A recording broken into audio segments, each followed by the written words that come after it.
Assalamualaikum warahmatullahi wabarakatuh. Ya, apa kabar anak-anak sekalian? Ini sehat-sehat.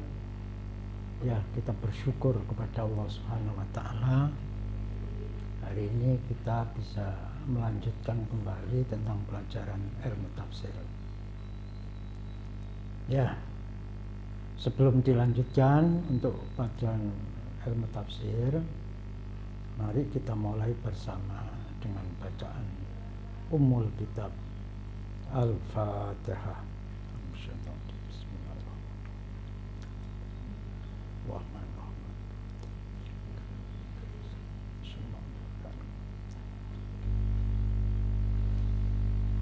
Ya, ini kelas 10 ya. Ini melanjutkan yang dulu sudah saya mulai, yaitu mengenai fasal yang pertama, Al-Fasul Awwalu, yang isinya nanti akan membahas 3 topik. Yang pertama tentang pengertian Al-Quran, kemudian yang kedua tentang wahyu, kemudian yang ketiga tentang ilham.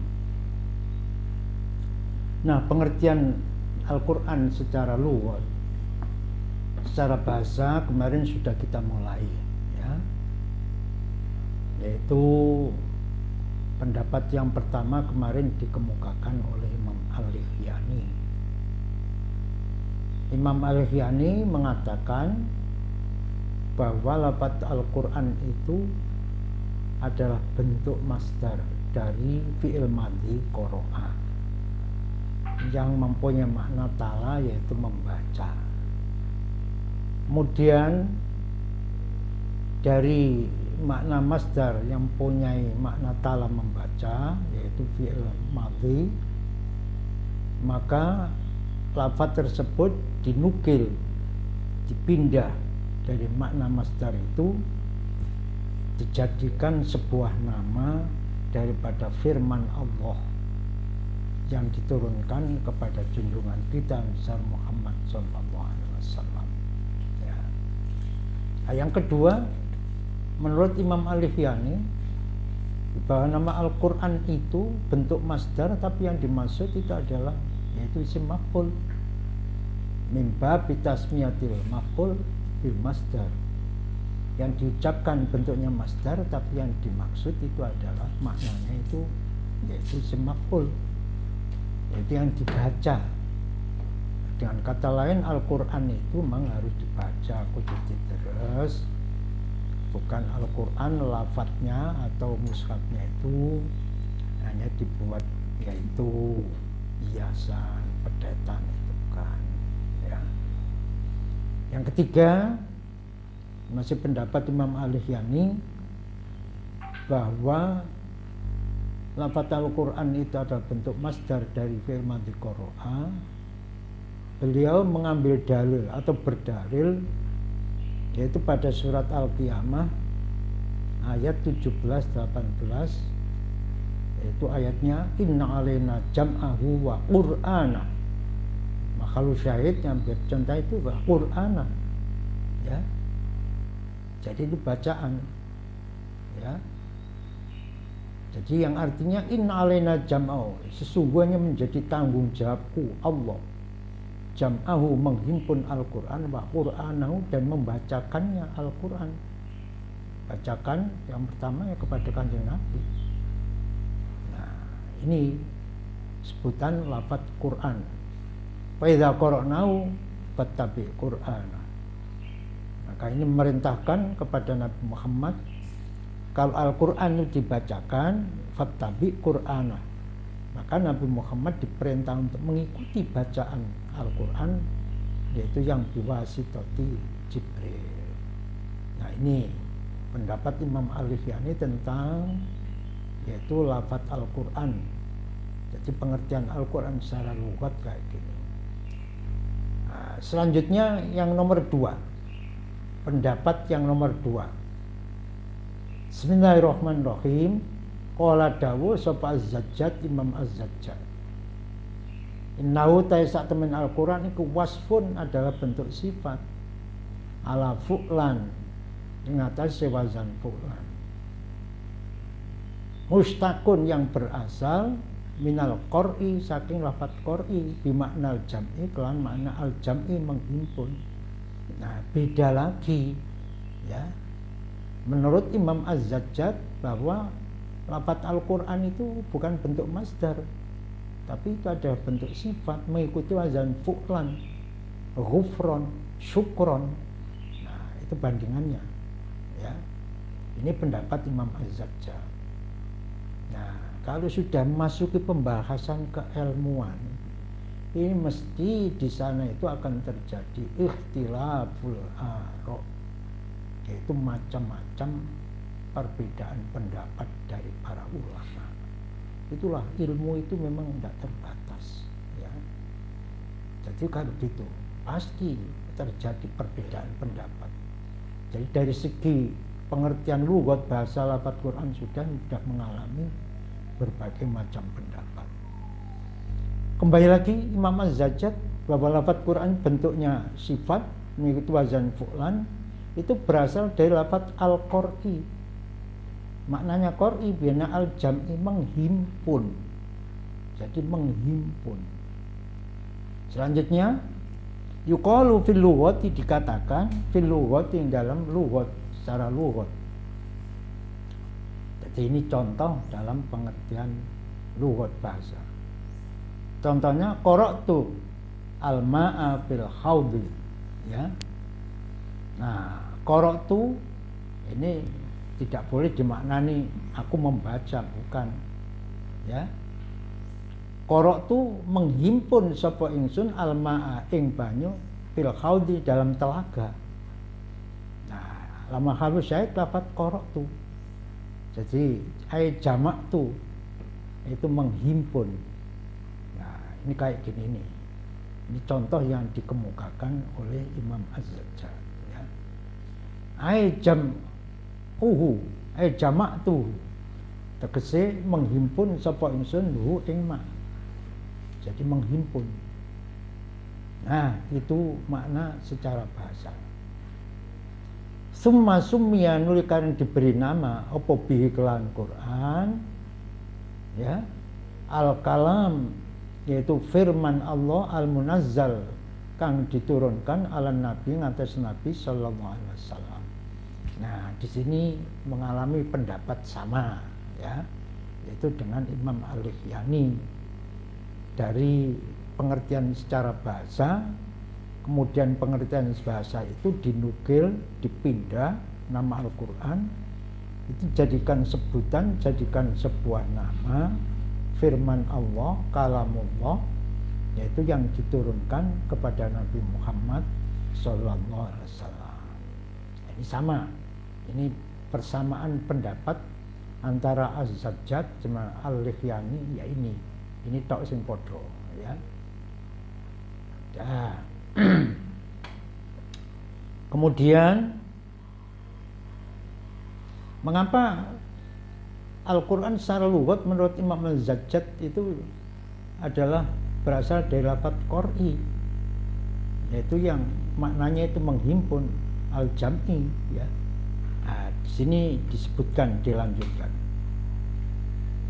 Nah, Al-Quran yaitu berasal dari qur'i, makna menghimpun, li jam'i suwari minal ayati fihi. Sebab Al-Quran itu menghimpun ya piro-piro surat, minal ayati, saking piro-piro ayat, fihi ing dalam Al-Quran. Jadi memang Al-Quran itu muatannya, kandungannya itu adalah merupakan himpunan daripada surat-surat yang dihimpun dalam Al-Quran itu sampai sebanyak berapa? 114 ya. Itu jumlah suratnya itu sakmono itu. Sebanyak 30 juz, tapi muatan suratnya itu sebanyak 114. Nah, demikian pula setiap surat sebanyak 114 itu menghimpun ayat. Jadi ayat-ayat itu dihimpun di dalam surat-surat ya. Nah, surat-surat dalam Al-Quran itu bervariasi mengenai panjang, sedangnya, sampai pendeknya, itu seperti itu. Itulah indahnya Al-Quran. Dari suratnya saja itu sudah bermacam-macam mengenai panjang pendeknya kayak gitu. Demikian yang panjang ya, dan suratnya yang paling banyak yaitu adalah surat Al-Baqarah ya. Surat Al-Baqarah itu jumlah ayatnya ada 286 ayat kayak gitu. Nah, dukure surat Baqarah mana kalau jumlah ayatnya yang lebih banyak lagi sudah tidak ada ya. Nah, itu kemudian ada yang ayat yang paling pendek ya. Jadi jumlah ayatnya yang paling pendek itu cuman 3 ayat. Nah, 3 ayat ini yaitu seperti surat Al-Kautsar. Itu ayatnya pendek. Ada surat yang lain yang jumlah ayatnya sama, ada 3 ya. Yaitu seperti surat Wal Asri itu, Al-Asr. Tapi dibanding pendeknya ayat dengan surat Al-Kautsar itu masih yaitu lebih pendek daripada surat Al-Kautsar ya, itu kayak gitu. Nah, ini tadi kita yaitu memberikan kelanjutan mengapa Al-Quran menurut Az-Zajjaj itu berasal lafadznya itu Al-Qur'u, makna menghimpun. Jadi karena Al-Quran itu menghimpun daripada surat-surat sebanyak 114, tiap-tiap surat menghimpun ayat-ayatnya itu seperti itu ya. Nah, ini yang pertama. Kemudian ada lagi yang dihimpun di dalam Al-Quran menurut Ayah Al-Ifyani, Awil Qasasi. Yang dihimpun di dalam Al-Quran itu adalah kisah-kisah para nabi, para rasul tempo dulu sebelum Nabi Muhammad. Itu dihimpun, itu dikumpulkan ya. Jadi Qasasul Anbiya wal Mursalin ini bagian daripada Al-Quran ya. Kisah-kisah yang terkait dengan masalah sejarah umat tempo dulu, umatnya Nabi Nuh, umatnya Nabi Ibrahim, umatnya Nabi Lut, Nabi Syu'aib, Nabi Musa, Nabi Isa, dan seterusnya. Nah, itu dimuat semuanya itu di dalam Al-Quran ya. Nah, ya tentu semuanya itu mengandung hikmah, mengandung yaitu faedah yang sangat besar tentang qasas itu ya. Kisah-kisah sejarah dalam Al-Quran bukan hanya sekedar kisah saja ya. Oh, kisahnya Nabi Musa itu bisa mengalahkan Raja Fir'aun sampai tenggelam di lautan, bukan hanya itu toh ya, tapi kisah itu adalah mengandung faedah ibratun ya, itu mengandung pelajaran ya, pelajaran dan peringatan. Ini bagi siapa? Nah, tentu pelajaran peringatan itu bagi umat Nabi Muhammad ya. Jadi di sana kalau umat-umat tempo dulu para nabi rasul itu taat, tunduk, patuh dengan rasul nabi yang membawa ajaran dari Allah, wahyu dari Allah, ya selamat ya, mereka selamat. Tapi kalau mereka itu sudah ingkar, nggak percaya, menentang kebenaran yang dibawa oleh para rasul, para nabi itu, ujung-ujungnya apa? Binasa ya, ujung-ujungnya akan yaitu binasa, dibinasakan oleh Allah. Begini kilo kon gawe contoh, kon gawe pelajaran ya, itu bagi umat Nabi Muhammad ya. Nah, itu contoh itu perlu diikuti, sebab kalau enggak ya kamu nasibnya nanti akan sama seperti itu. Makanya faedahnya yang namanya qasas itu seperti itu, mengandung pelajaran-pelajaran. Jadi yang taat, tunduk, patuh mengikuti kebenaran, tentu kebenaran dari para rasul nabi, selamat. Tapi mereka yang ingkar, nggak percaya menentang, maka ujung-ujungnya akan binasa. Contoh umat kaum Samud, kaum Ad, kaumnya Nabi Lut, ya. Coba kayak apa ujung-ujungnya, ya. Demikian pula yaitu Raja Fir'aun, ya. Nah itu kayak apa ujung-ujungnya, ya. Binasa, dibinasakan oleh Allah kayak gitu. Nah gini ini harus berpikir, ya. Jadi nanti ceritanya tentang kisahnya Nabi Musa, Nabi Lut, Nabi Nuh, ya kan, itu mau keruh-ruan tok itu. Nah ini tidak boleh, ya. Jadi kalau sebagai ilmu itu harus mengandung atau dijadikan pelajaran. Terus yang dihimpun lagi wal awamir wan nawahi. Al-Quran itu adalah menghimpun piro-piro perintah, wan nawahi lan menghimpun piro-piro larangan.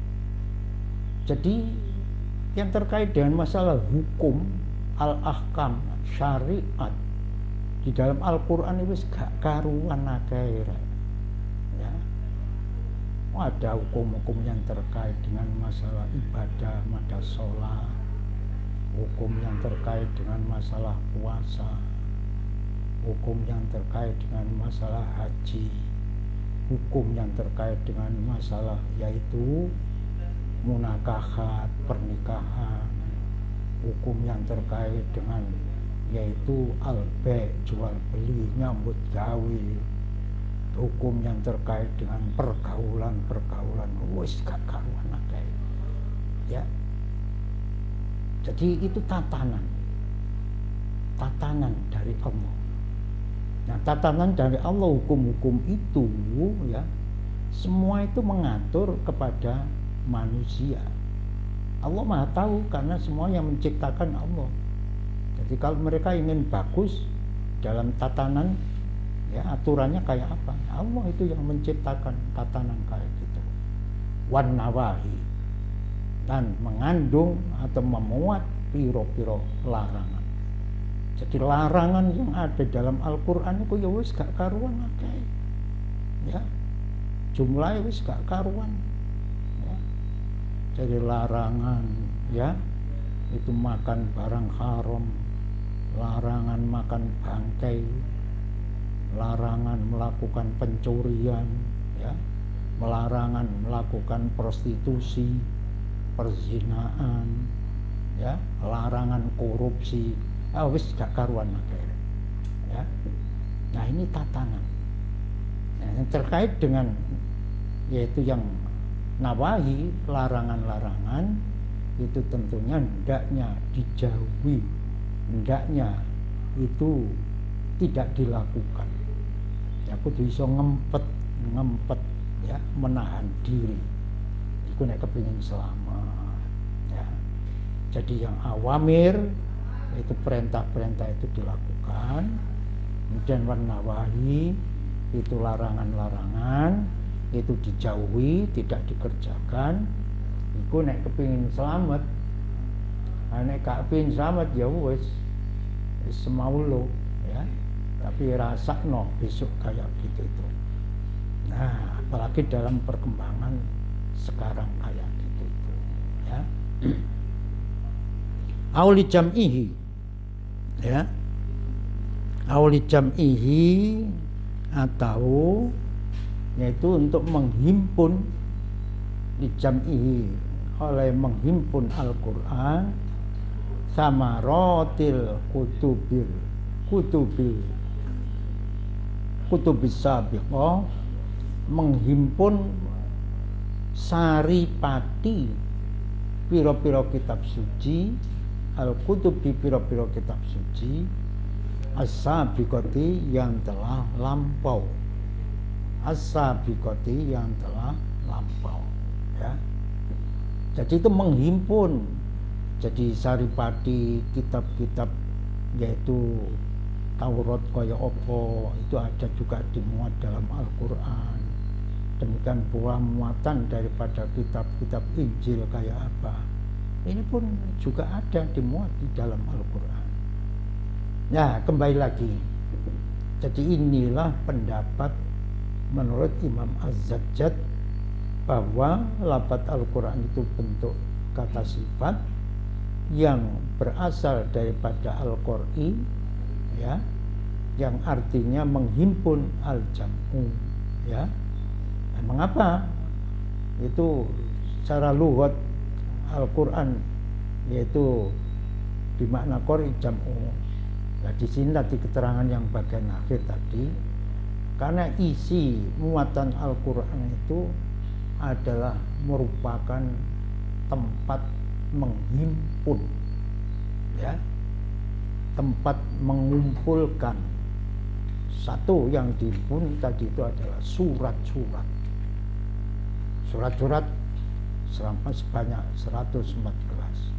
Kemudian surat-surat itu menghimpun juga ayat-ayat, ya kan? Dan jumlah ayat-ayat itu dihimpun, dikumpulkan dalam surat-surat itu.